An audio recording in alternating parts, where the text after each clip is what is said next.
अब देखते हैं इन्हीं खबरों को विस्तार से और शुरुआत करते हैं इस वक्त की बड़ी खबर से, यानी बात चुनावों की। निर्वाचन आयोग ने आज गुजरात और हिमाचल प्रदेश में विधानसभा चुनावों की तारीखों की घोषणा कर दी है। गुजरात 68 विधानसभा सीट को होगा। दोनों राज्यों में मतों की गिनती। मुख्य चुनाव आयुक्त वीएस संपत ने आज दोनों राज्यों के विधानसभा चुनावों के कार्यक्रम की नई दिल्ली में संवाददाता सम्मेलन में घोषणा की। गुजरात में 2 चरणों में मतदान कराने की घोषणा कर।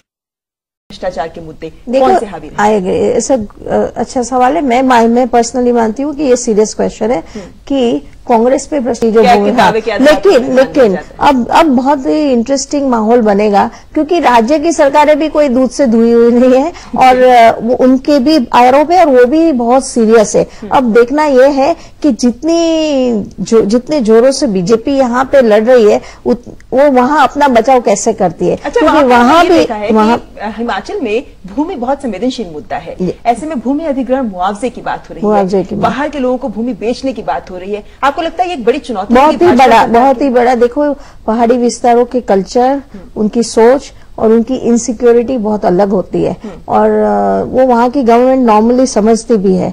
लेकिन मुझे लग रहा है कि इस बार बहुत ही कांटे का मुकाबला हो गया क्योंकि वीरभद्र जी आए हैं और ये उनके धूमल साहब के ऊपर भी काफी आरोप लग रहे हैं, उनके बेटे। क्योंकि कांग्रेस के पास ऐसी अपनी एक भाषा नहीं है जो गुजराती वोटर्स। एक बात हमें बिल्कुल नहीं भूलनी चाहिए और वो बहुत बड़ी बात है कि गुजरात में हमें नहीं भूलना चाहिए कि 30 ऑर्गेनाइजेशन का काफी सुधार दिया है, अंदरूनी झगड़े काफी खत्म किए हैं। ये पूछना चाहूंगी कि अगर हम आंकड़ों पर एक नजर डालने की कोशिश करें, अगर भाजपा जीतती है या अगर भाजपा हारती है, राष्ट्रीय परिप्रेक्ष्य पर वो क्या असर डाल सकती है? बहुत बड़ी, क्योंकि हर इलेक्शन एक साइकोलॉजिकल वॉर होता है।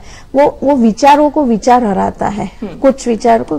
तो ये है कि जैसे उत्तर प्रदेश में राहुल गांधी का हारना एक टर्निंग पॉइंट था कांग्रेस को अपनी सब सोच सब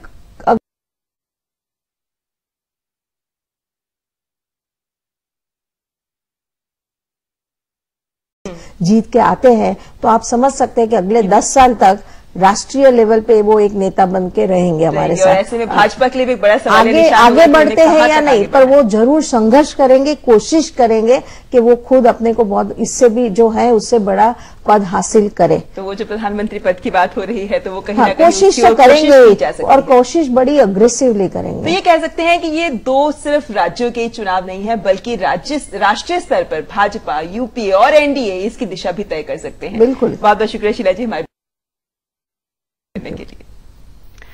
और ये तो बात थी हिमाचल प्रदेश और गुजरात में आने वाले चुनावों की, जिनकी तारीखों की घोषणा आज चुनाव आयोग ने कर दी है। फिलहाल आगे बढ़ेंगे, लेकिन उससे पहले यहां रुकेंगे एक ब्रेक के लिए। आप बने रहे हमारे साथ।